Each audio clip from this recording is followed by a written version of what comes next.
guys, today I'm going to do a review of Ready Player One by Ernest Cline.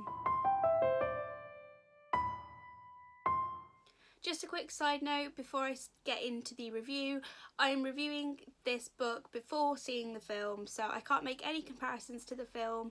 It isn't actually released in the UK yet. It might be by the time this review goes up, but I'm just trying to review it close to when I finish reading the book, so can't comment on the film. If I see it and I have lots of thoughts, I will just do another video kind of comparing the two or talking about my thoughts on the film, but this is purely about the book. So I've had this book on my TBR for years now, and I've just kind of not really been in the right mood for it, and I've always been slightly put off because even though it doesn't look too big, like the font is tiny, so I always knew it would take longer to read than it seemed. But then I've been really into video games recently, like they've kind of been my obsession, and with all the buzz of the film, people talking about this book again, it's just given me like a newfound interest in it, so I thought I would finally pick it up this month. Also, it was one of my books on my 12 books I want to read in 2018 list, so I thought what better time to read it than right before the film comes out, before I can be spoiled on anything. I'm going to start off talking about non-spoilery generic thoughts, and then I'll go on to some more slightly spoilery details at the end, so I'll let you know when that's going to happen. But the basic premise of this story is that it's set in like this futuristic world where basically the whole world has gone to rubbish. There's like nuclear wars and famine and poverty, and basically everyone's life is kind of rubbish. Like, there's still, it's not completely awful, it's not like proper dystopian, there's still rich people and jobs and things like that, but a lot of people are having like a very low quality of life. But there is this virtual reality video game basically called the Oasis, and it's actually very cheap to buy. They don't really charge much for it, and actually some people are giving it for free, like so they can go to school through it and things like that.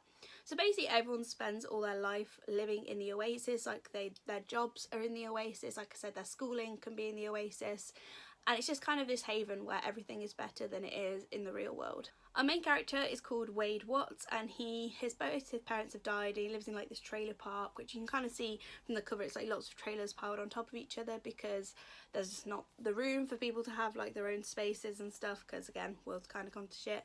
So he lives with his aunt, who he doesn't really like his family. And again, he escapes to the Oasis every day, and he also loves everything sort of 80s pop culture and video games in general, but he does go to school at the Oasis and everything like that. But then the inventor of the Oasis dies, and then he sends out a video to all Oasis users saying if you can find his Easter egg, like video games sometimes have like fun Easter eggs in them, if you find his Easter egg then you will inherit his fortune and control of the Oasis. So obviously this is really exciting. So many people live in poverty. The thought of winning billions of pounds is really life-changing, and people also want to win it not just for their own benefit, like to benefit the world. And people have all their different reasons for kind of wanting it, but it's literally like a global competition and everyone is so involved in it. And people who want to find the egg and kind of really dedicate their time or even their whole life to it are called gunters, which is like egg hunters. It's just slowly been abbreviated. But after like years, I think it's years anyway, like a couple of years of no one has been able to decipher the first clue and kind of find the first key as part of the egg hunt race. So a lot of people are sort of giving up hope, apart from the gunters who are still really dedicated. But then our main character actually does figure out the first clue, and so he's the first one on the leaderboard. Loads of attention is on him, and then that really like kickstarts the competition again. So that is kind of just a really basic overview that you find out in the first 30 pages. In this section I won't talk any more spoilers about the actual plot. But yeah, honestly, from that first sort of opening few chapters, I was absolutely hooked, because I was like, it's video games, I love the writing style, and it had this real big element of mystery, which I really love in books. That's partly why I love Paper Towns by John Green so much, is that kind of people getting together to hunt down loads of clues and mystery. So I was just really obsessed with this book. I was like, wow, it's going to be a new favourite. I absolutely love it. And I did really enjoy this book. Like, overall, I really love it, and it is a favourite, but it's not one of those like all-time favourites. I didn't give it 5 stars, and partly that is because, like I said, it is actually a lot bigger and takes longer to read than you might think, and in the middle things did start to slow down. It took quite a while sort of focusing on describing his like gear and technology he uses as part of being a gunter, like his special gaming chair and his special gaming gloves, and felt like a lot of time was dedicated to talking about that sort of thing. And also there's sort of a romance that kicks in more in the middle, which I didn't really have a lot of interest in, so it did sort of move away from the actual search for the egg in the middle, which I didn't enjoy as much. I think it made sense in terms of the plot progression and character progression, but I did kind of get bored in that middle section. But I did think the ending really picked it back up. But the main reason I had to take a star off of this is it has quite a few really problematic moments, which I'm so surprised no one has talked about before, because to me they felt really blatant and obvious. They weren't like you would only notice them if you were part of certain communities or had certain triggers. Like, they were 100% quite blatant. So there was moments of transphobia, racism and fat phobia, so I was kind of just so shocked because it had nothing to do with the story. Like, it wasn't commented on or sort of to do with character development or anything. It was just kind of there, and it felt so pointlessly. So I'm going to talk about it in more details. If you don't want to listen, just sort of skip ahead a little bit. But the main sort of first thing that happened was a transphobic comment, and this was only the one comment. I didn't really pick up on it in the rest of the book, but it basically, for some reason, felt the need to describe and point out the fact that he was saying, like, oh, anyone I talk to on the Oasis, they're not necessarily who they are, like, because everyone has an avatar, they could be anyone. So, you know, he said, oh, I could be talking to someone I think is a girl, and they could be a big burly bloke on their living at home with their mum or something. But then he said something about someone being a woman. He said, and by a woman I mean someone who is born a woman and never has a sex change. And it was kind of like, I don't think there's a need to really point out what you define a woman to be, and the specific mention of, like, if you've had a sex change or not means you're not a woman. This book was written sort of 6 years ago, I think, when it wasn't quite as much of a discussion, and I like to think that sort of comment won't get through an editor nowadays.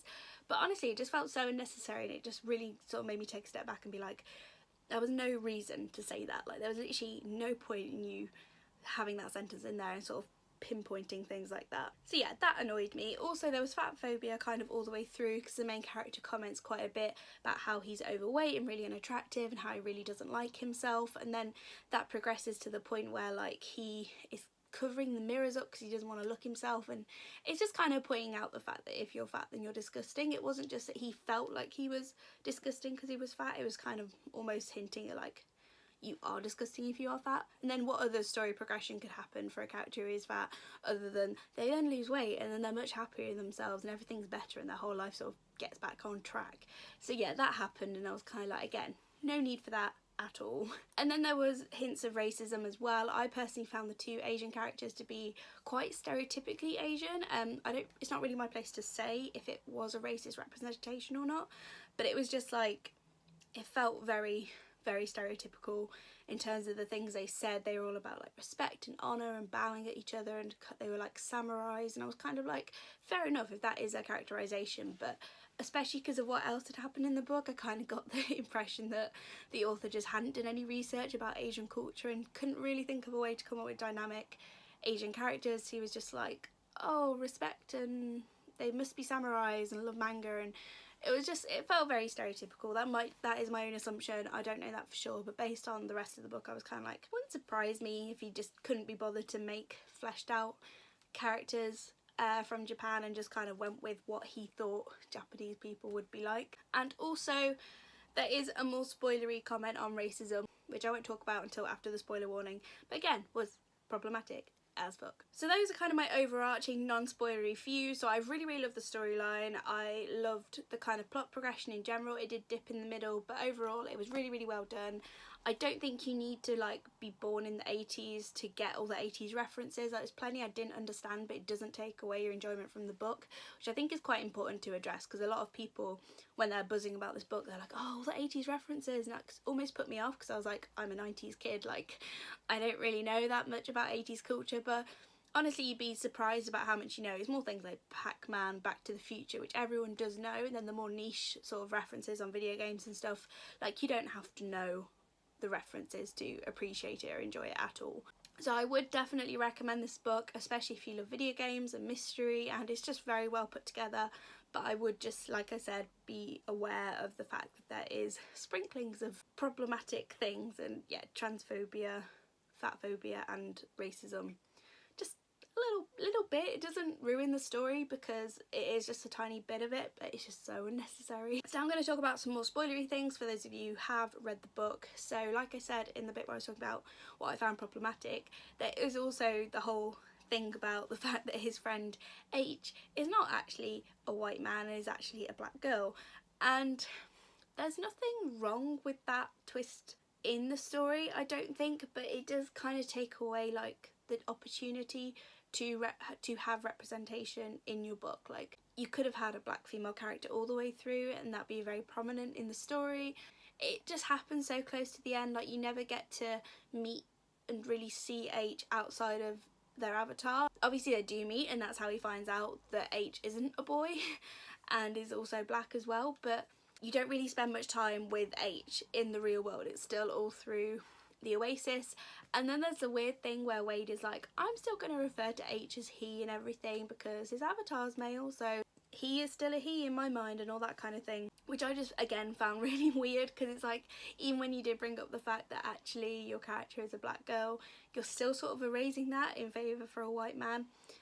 I don't know, like, it's not really my place to talk about how problematic that is and how that will make certain people feel, but I just thought it didn't really sit right with me. And like the rest of the book, because I'd already had those sort of alarm bells, I was kind of like, I don't think this was done with the best intentions. Also, the fact that H then had to be a lesbian, I feel like, again, no problem with her being a lesbian. In a way, it's good LGBT plus representation, but it is one of those where it's like, is she just a lesbian so it doesn't get in the way of like Wade and Artemis's, you know, romance? Because then would it be like, oh well, he must fall in love with H because they've already been friends, and it just felt weird. So yeah, that really bothered me, but I was very satisfied with the ending of the book, and I really loved the Sixers and their like villain, I can't remember his name already, which is kind of bad, but yeah, I loved all of that so much, and I would definitely love to hear down below your thoughts on the kind of more specific plot points, just a bit spoiler warnings, but I do think the plot is really, really well crafted. I'm excited to see what the film does with it. So those are all my thoughts on Ready Player One. I hope you enjoyed this review and it gave you a little bit of insight about what the book is about and if you might want to pick it up. Like I said, really, really well put together story. I definitely recommend it for people who like sci-fi, dystopian, video games, mystery, like it's got everything. I'm really excited to see what the film does with it because Steven Spielberg is doing it, which makes me think it's going to be great, but also there's so much in this book, I feel like the film will be quite different, but I'll just have to wait and see. Let me know down below your thoughts on the book or the film. If you've read or seen it, I would love to know, and I'll see you guys on the next video. Bye!